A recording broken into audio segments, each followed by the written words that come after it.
Chief PIO, QCPD. Captain, live kayo sa RMNDZ XL Manila, si Radyo Man Lourdes. Merry Christmas, saludo po kami, Captain, at kayo po ay patuloy sa pagtrabaho kahit po holiday ngayon. Thank you. Good afternoon. Good afternoon, Miss Lourdes. At sa lahat po ng taga-subaybay ng inyong programang Pulso ng Metro ngayong holiday season. Merry Christmas Merry po. Christmas. Captain, as of this moment, kumusta po ang inyong nasasakupan dyan sa Quezon City? May mga untoward Sorry. Yes, ma'am. Go ahead po. Yes po, sa ngayon naman po dito sa Quezon City, maayos naman po, generally peaceful, at katunayan kahapon at maging hanggang kanina ay nag-iikot po ang ating acting district director, Police Colonel Randy Glenn Silvio, at yung ating regional director ng NCRPO, si Police Major General Anthony Aberin, para po siguraduhin maayos ang ating mga bus terminals, ang ating mga kababayan na uuwi sa kanilang probinsya ngayong Pasko. Yun nga po kasi mga malalaki at mas maraming bus terminals dyan po sa Quezon City. Traffic, wala ho ba mga untoward cases na i-report sa inyo po mga police stations, Captain? Yes, tama kayo dyan. Ngayong panahon na ito ngayon, medyo maluwag na rin ang ating mga kalsada. And so far naman po, dito sa mga reported na mga untoward incidents, wala naman po tayong naitalang mga major untoward incidents po dito sa Quezon City. Ay, that's good po, Kapitan, meron lamang ho kaming i-update ho mula po sa inyo. Sana kuha kami ng update. Ano na po yung pinaka-latest na nakuha niyong impormasyon dito po sa missing bride? Yes po, sa ngayon, ito pong update natin sa nawawalang si Miss Shera, yung missing bride. Dahil sa ngayon, patuloy pa rin po siyang pinaghahanap, patuloy pa rin po ang pagsasagawa ng ating mga operatiba, ng ating mga tracker team, ng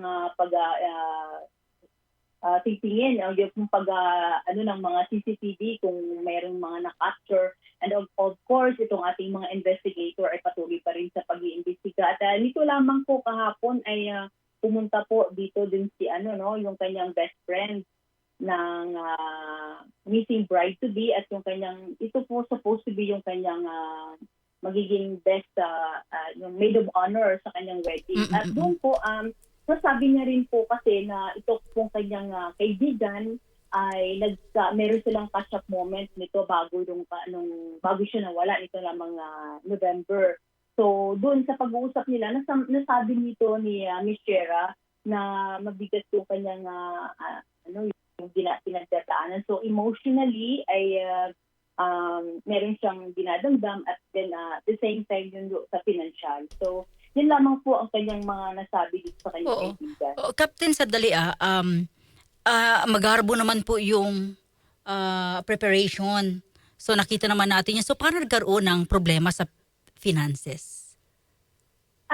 So far naman, ang base naman dito sa mga nakuha natin na mga dun sa resulta ng digital forensic examination nung nakaraang weekend, at dun sa inilabas din namin, hindi naman po magarbo yung kanilang magiging kasal, kasi napag-usapan naman na ng kanyang fiancé na talagang magbabawas lang sila nagbabawas sila ng expenses, at nagbabawas din sila ng mga attendees doon sa wedding. So kaya po siya problema kasi emotionally nasa distress siya dahil maliban dito sa kanilang preparation sa kanyang nalalapit na kasal. Yun nga po yung inaalala niya, yung kanyang mga gastusin with yung sa medication ng kanyang father. At the same time, yun din po yung kanyang yung mga pag-a-attend din yung mga kailangan nilang tugunan na asikasuhin niya dun sa kanyang anak. Sino pong gumastos sa kasal? Dalawa sila share? Ang napag-usapan naman sila namang dalawa din sa kanilang wedding. Opo. So far naman, base naman po kasi dito sa sila po yung gastusin ay sila pong dalawang nag-uusap ng kanyang partner. Kapitan, alam niyo may lumalabas kasi ngayon na parang may problema yung family niya sa kanyang husband-to-be. May ganun bang angle? Lumalabas naman po dito sa ating mga pag-imbestiga. Wala naman pong ganung issue. Ang problema lang po kasi, ma'am, dun sa ating mga ina-update, at saka yung mga sinasabi din nito ng kanyang fiancé yung sa mga statements niya. Marami po kasi yung mga tao, yung mga nagko-comment, yung iba gumagawa ng mga content tungkol sa mga maling impormasyon. So yun din po yung ating paalala, no, at saka sa panawagan sa publiko na maging sensitibo tayo sa paggagawa ng mga comment o anuman dahil ito kasi ay personal na problema ng nito ni Miss Shera at ng kanyang pamilya. Okay. So wala namang problema si Shera tsaka sa kanyang husband-to-be? Doon sa kanilang mga naging mga conversation, may mga problema sila siguro. Meron din naman sila na pag-usapan din sa preparation nga.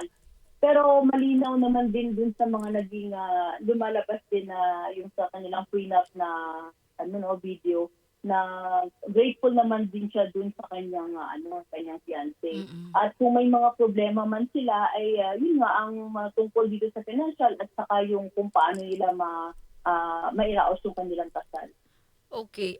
So ngayon, siya po, si husband-to-be po ay persons of interest pa rin? Yes po, ito naman po kasi si fiancé niya, yung actually partner niya siya po ay person of interest. Hindi po ibig sabihin na suspect po ito. Kaya po siya person of interest kasi una-una siya po kasi ang may direktang ugnayan dito kay Shera at more than anyone else, siya po kasi ang makapagsabi kung ano po talaga yung mga nangyayari. Kaya po kung ano man yung mga naging statement niya, kung ano man yung mga sinabi niya dito during the conduct of investigation, ayun po ang nagiging basihan po namin dun sa ating mga pagsasagawa ng investigasyon. At the same time, kinukuha din natin yung mga impormasyon sa mga kapamilya nito ni Shera, sa kanyang mga kasama sa trabaho, at nito lamang huli yung sa kanyang best friend. Okay, Kapitan, as of this moment, wala pong angle na kinidnap siya? Yung ganong, hindi natin po tinitingnan yung ganong anggulo, So, bukas tayo sa maaring siya ay nag-iisip muna, yung ganyang anggulo na sinasabi ninyo na siya ay kinidnap. Wala pa po tayo dun sa ganong, dahil wala po tayong basihan kung talagang siya ay nakidnap o kung sarawag natin kung ano man na may masamang nangyari sa kanya. So wala po, hindi po tayo doon talagang, pero hindi din natin tinatanggal yung ganong posibilidad. Maari, ganon. Maari, pero hindi natin doon tayo nakatutok. So lahat po na anggulo ay tinitingnan po natin sa ating malalim na investigasyon. Okay. So sa inyo po, nakatutok kayo dito sa usapin na baka ito ay nagpahinga muna, nagtago para makapag-isip-isip sa mga problema nila.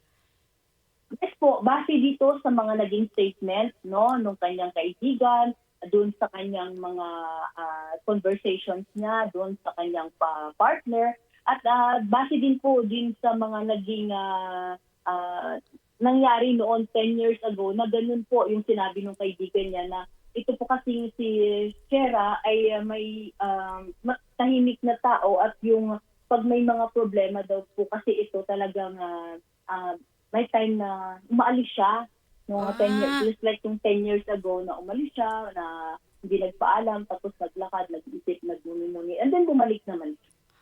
So meron na siyang history na ganito.